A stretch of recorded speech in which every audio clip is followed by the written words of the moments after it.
नमस्कार, मेरा नाम ज्ञानेश्वर है और आपने देखना शुरू किया है लाइव सिटीज का विशेष कार्यक्रम चुनावी चर्चा। रात के ठीक 8:30 बजे हैं और इस चुनावी चर्चा के लिए हमारे साथ बिहार के जाने माने वरिष्ठ पत्रकार रवि उपाध्याय सर हैं। रवि सर, बहुत स्वागत है आपका। चुनावी चर्चा में आज कई महत्वपूर्ण मसले हैं। 5वें चरण की वोटिंग भी खत्म हुई है। 5 लोकसभा क्षेत्रों में चुनाव संपन्न कराए गए हैं आज। सीतामढ़ी, हाजीपुर, मुजफ्फरपुर, मधुबनी, सारण। तो देखिए, 5 लोकसभा क्षेत्रों में वोटिंग का प्रतिशत क्या रहा, यह तो आपको रवि उपाध्याय सर बताएंगे ही बताएंगे। वहां का ट्रेंड क्या था, अजीत द्विवेदी शो में हमने बताने की कोशिश की है। लेकिन रवि सर से हम यह भी जानेंगे कि वो कौन सा लोकसभा क्षेत्र रहा जहां कल रात को इतने बोरे खुले हैं कि पूछिए मत। बोरे में चुनाव के समय क्या हो सकता है, यह बात तो आप समझते ही हैं। गोला बारूद का वक्त गया, लेकिन महात्मा गांधी तो मौजूद रहते ही रहते हैं। तो इसकी चर्चा करेंगे। आगे आपको हम बताएंगे कि महिला वोटरों ने इंडिया ब्लॉक की बेचैनी क्यों बढ़ा रखी है। क्या महिला वोटर चुनाव का रिजल्ट लिखने जा रही हैं। फिर हम रवि उपाध्याय सर से यह जानेंगे, पिछले दिनों रवि उपाध्याय जी सिवान गए थे, साथ में उनके सौरभ और काव्या भी। तो सिवान में इन्होंने क्या समझा, संक्षेप में जानेंगे। फिर ये बताएंगे कि पीएम मोदी आज पटना आ गए हैं, रात्रि विश्राम पटना में कर रहे हैं। कल उनकी जनसभा है सिवान के गोरियाकोठी में और पूर्वी चंपारण में। प्रधानमंत्री की यह 7वीं यात्रा है। इसके बाद आगे हम चर्चा करेंगे 2 ऐसे लोकसभा क्षेत्र, काराकाट और बक्सर। यहां 2 हमनाम उम्मीदवार खड़े हो गए हैं। जब हम पीएम की चर्चा करेंगे तो यह भी बताएंगे कि पवन सिंह पर अब एक्शन होने जा रहा है। आगे हम चर्चा करेंगे प्रशांत किशोर के बारे में, जिन्होंने ऐलान किया है कि हम हर महीने बिहार के बुजुर्गों को इतने इतने हजार रुपए देंगे। तो देखिए, अब चर्चा की शुरुआत करते हैं कि आज 5 चरणों की वोटिंग हुई है, क्या प्रतिशत रहा और बोरे वाली बात कहां से आई रवि सर। देखिए, सबसे बड़ी आज जो 5 सीट का पर जो आज वोट हुआ, मतदान समाप्ति तक 6 बजे तक जो राज्य निर्वाचन कार्यालय है उसका ऑफिशियल सोर्सेज से ये जो हवाला हम लोग के पास में जो वोटिंग परसेंटेज आया है ज्ञानेश्वर जी, उसमें कुल ओवरऑल अगर हम देखें तो 55.85% मतदान हुआ टोटल। अब हम चलते हैं हर लोकसभा क्षेत्र के बाद। सबसे अधिक वोट हुआ है मुजफ्फरपुर में। मुजफ्फरपुर में सबसे अधिक 58.10% हुआ है और सबसे कम हुआ है मधुबनी में 52.20। अब उसके बाद चलिए सीतामढ़ी में हुआ है 57.55, सारण में हुआ है 54.50, हाजीपुर सुरक्षित लोकसभा सीट वहां पर हुआ है 56.84% मतदान। और अभी हम एक चीज और बताएंगे, जो लोग कतार में लगे हैं उनका वोटिंग तो होगा ही होगा। नहीं, उन्होंने वोट दे दिया है। देखिए, अब तो 8:30 बजे हैं, वोटिंग समाप्त हो चुकी है। फाइनल फिगर रात को 11 बजे आएगा। लेकिन हम चर्चा वो करना चाहते हैं कि एक चर्चा आज दिन भर रही कि बोरा खुल गया, बोरा खुल गया। बिल्कुल। और बिहार की सबसे हॉट सीट सारण के बारे में यह खबर आई और आज दिन भर यह भी चर्चा होती रही कि उसने बोगस कर लिया, उसने बूथ कैप्चर कर लिया, उसने कहा कि राजीव प्रताप रूडी के लोगों ने कर लिया, उसने कहा रोहिणी आचार्य के लोगों ने कर लिया। ये क्या बात हुई? देखिए, निश्चित रूप से जो बोरा खोलने की बात जो चर्चा में है तो वह सारण लोकसभा क्षेत्र में है कि वह बोरा वहां खुला और दोनों ओर से बोरा खुला। ऐसा नहीं कि एक ही तरफ से वह बोरा खुला। और बोरा किस परिस्थिति में खुलता है यह सब लोग जानते हैं, वोट खरीदे जाते हैं रात को। हाँ तो वो निश्चित रूप से इसी खरीद बिक्री के लिए बोरा दोनों साइड से दोनों तरफ से खुला और उसके बाद जो है जो खेल होता है, जो खेल हुआ। तो किसने अधिक खोला और किसने अधिक खरीदा, यह पता कैसे चलेगा? ये तो 4 जून को, 4 जून को पता चलेगा जब वोट काउंटिंग होगी ज्ञानेश्वर जी, तब पता चलेगा कि बोरा का क्या इम्पैक्ट हुआ। ये उसी दिन पता चलेगा। और उसके बाद दिन भर आज जो गर्मा गर्मी रही,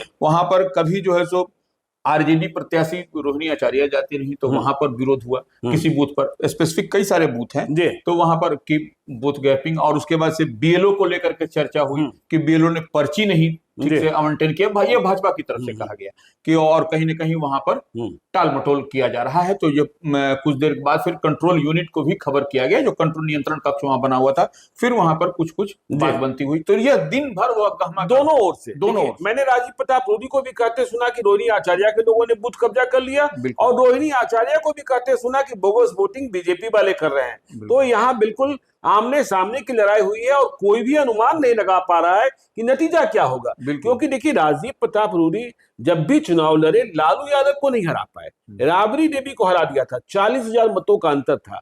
अब देखिए इस बार क्या होगा, यह तो 4 जून को ही मालूम होगा। चलिए आगे चलते हैं। देखिए 24 लोकसभा क्षेत्रों में चुनाव संपन्न हो चुके हैं।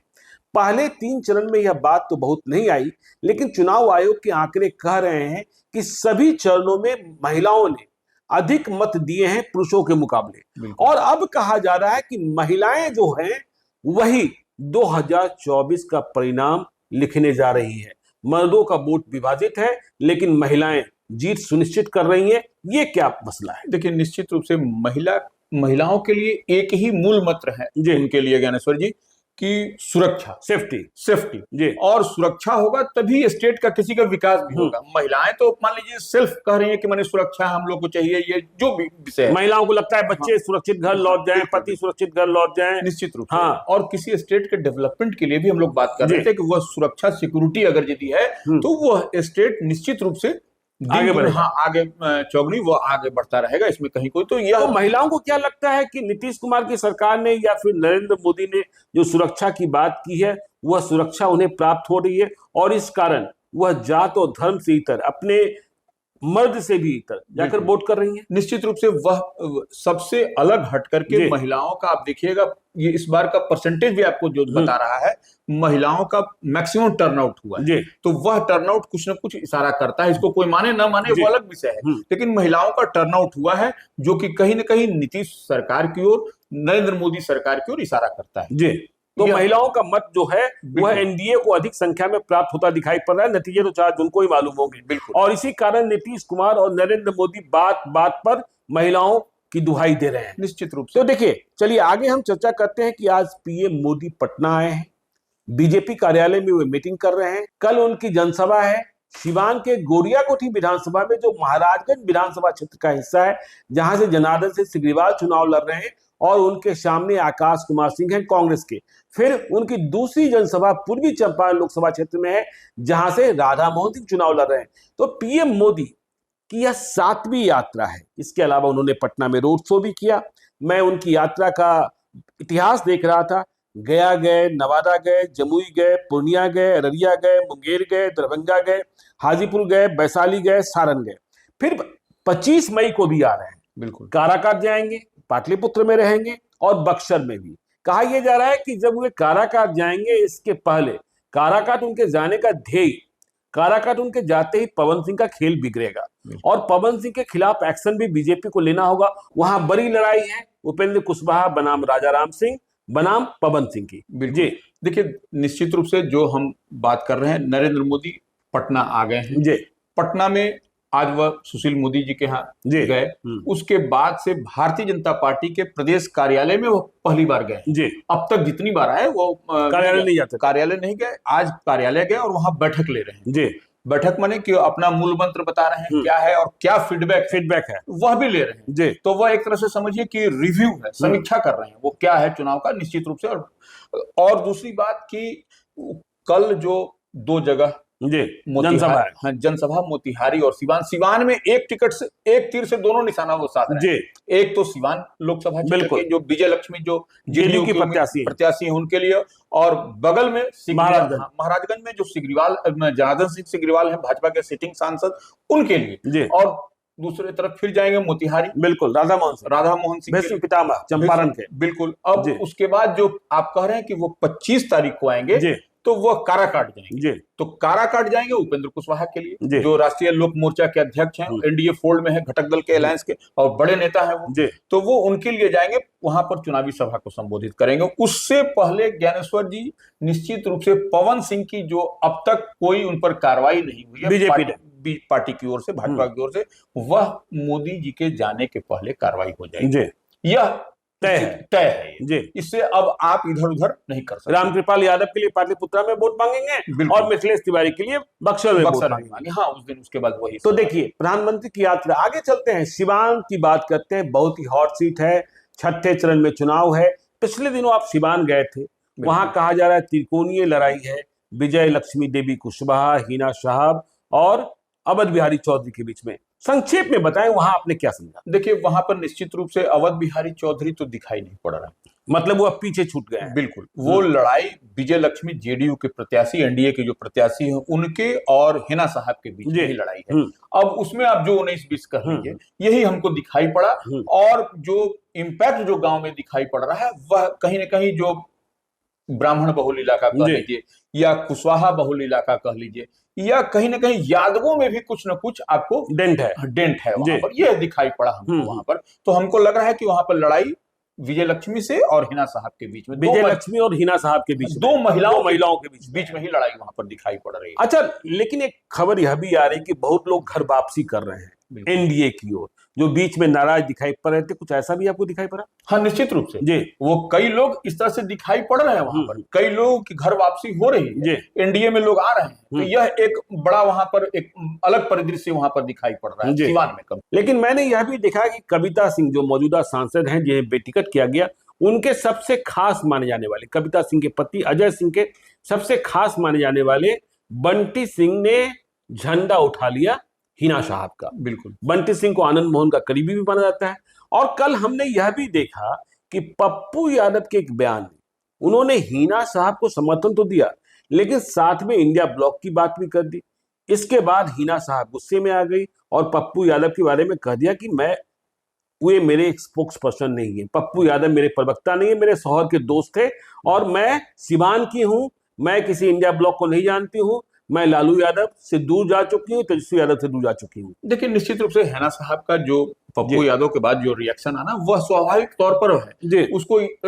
और हिना साहब ने वो इंडिया ब्लॉक में निश्चित रूप से नहीं है, वो इंडिया ब्लॉक ने उनको दरकिनार कर दिया, बेटिकट कर दिया, तभी तो वो निर्दलीय मैदान में। जी बिल्कुल। तो इसलिए इस पर कोई सवाल ही नहीं उठना चाहिए। पप्पू यादव ठीक में सही बोल रही है कि उनके प्रवक्ता भी नहीं है। तो देखिए, हिना साहब ने जितना सवाल खड़ा किया है वो जायज है जी। तो हिना साहब मतलब किसी ब्लॉक में नहीं है, न इंडिया अलायंस में है, न इंडिया अलायंस में है, सिवान का चुनाव लड़ रही हैं और निर्दलीय चुनाव लड़ रही हैं। बिल्कुल। और कह रही है कि फैसला तो सिवान की जनता को करना है। खैर, आगे चलिए।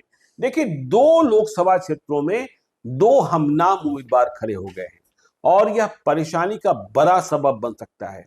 हमने पूर्णिया का चुनाव देखा है बहुत पहले।